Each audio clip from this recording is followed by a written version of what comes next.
Hey guys, welcome to the shop. Now, I'm going to apologize in advance for the noise in the background. I'm warming up the surface grinder. We are going to grind this after all. After inspection on this, we have a 5/1000th of an inch difference.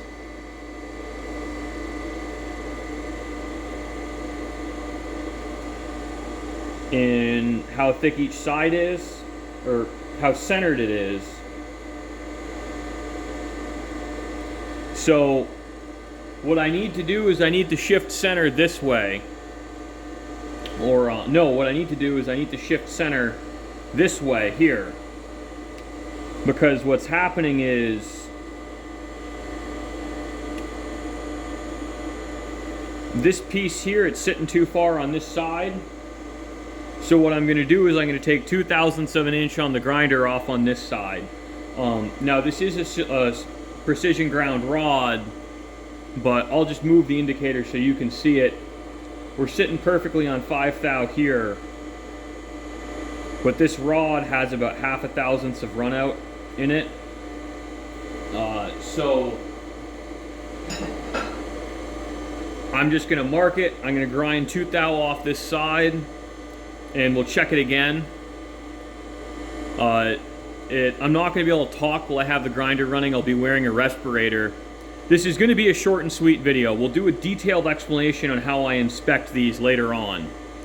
But I think it's just fun to understand, like, with the milling setup I had, with the repeatability I had, we're able to get within 2.5 of center on this part here. So what we're going to see is one side's going to be ground and one side's going to be milled. Now, another option, if I wanted to grind all both sides, is I could grind the thin side, clean all the tool marks off that, and then I could grind the thick side. But I think I'm just going to grind the thick side and call it a day, because these are consumables to me.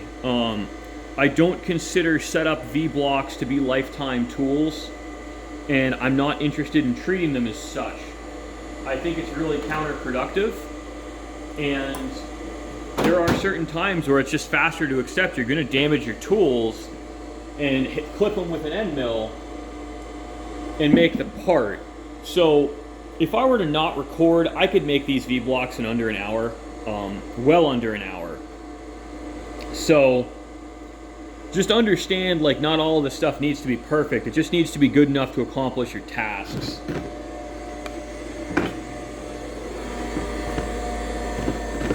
So I'm actually going to I'm going to move the camera around a bunch of times so you can see all of the stuff that's happening. And I'll talk you all through it as best I can, but first things first, I'm going to touch off the grinder. This isn't going to make grit, so I'm comfortable doing it without a respirator on. But I like a bright light on the back side of the wheel. And all I'm going to do here is bring it down until it looks close, and I'm going to look by eye through here until that light disappears between the wheel and the part, and we're going to find the high spot, and we're going to reference off our high spot. I'll show you how to find the high spot in a second.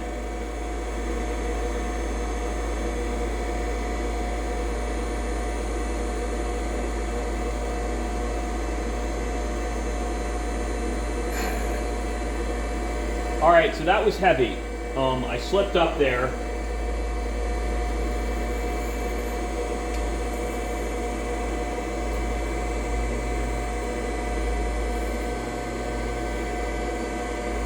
But I think we're good. I think we can get away with it. I can't feel it with my finger, so we're less than, 0.5 thou. It doesn't catch on a fingernail. So, and we took the tool marks out. My tool marks with this end mill, face milling, are usually about 1.5 to 0.3 deep, depending on travel speed. So I think we can get away with this. I'm going to have to put you to my right so I can reach the traverse levers. But I am going to put my respirator on now. What we're going to do is we're going to take 5 passes over the whole top of the part each in half thousandths of an inch increments. I don't want to put heat into it and distort everything, because I really just don't want to do this job twice.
So this is a fairly slow process, even though it's a small area.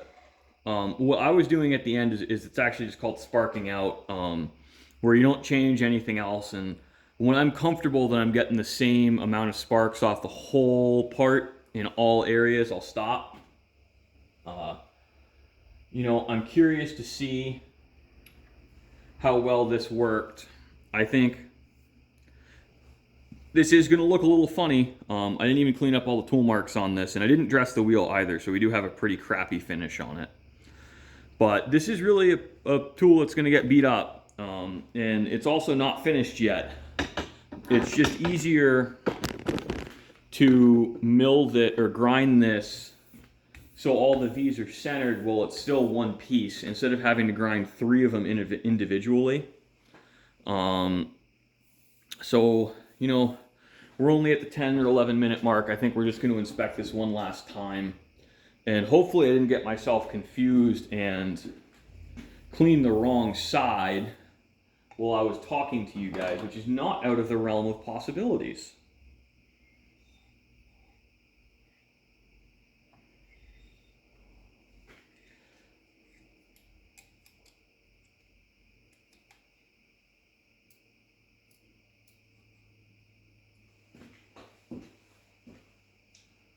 We'll get that same rod out. Now I do like to clean it off. I try to take care of this stuff. This is not the most accurate way to do things. This would be significantly more accurate if we had actually taken time and ground all the faces. We had a good ground rod, this and that.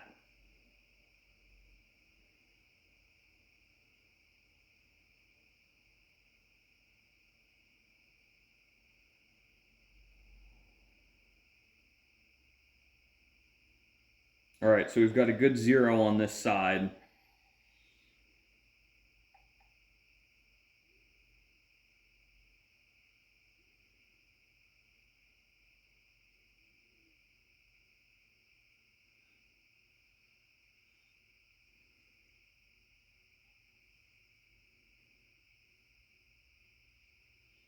So that's really interesting. We got 3 thou contact.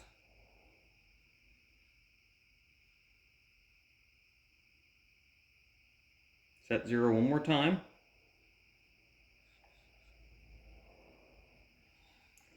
No, I'm actually going to do this moving the part. I think what's happening is our surface gauge. I just got to ring it to the surface.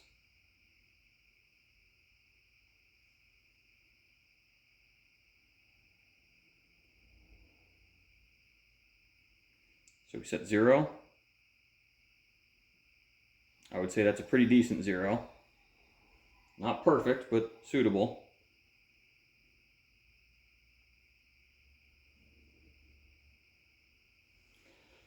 So we're off square now.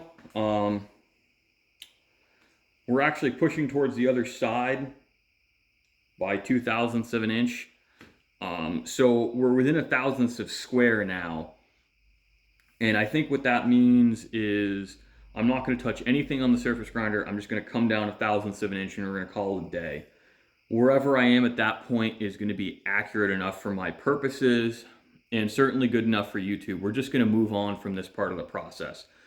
This is one last time. This is a milling machine setup tool.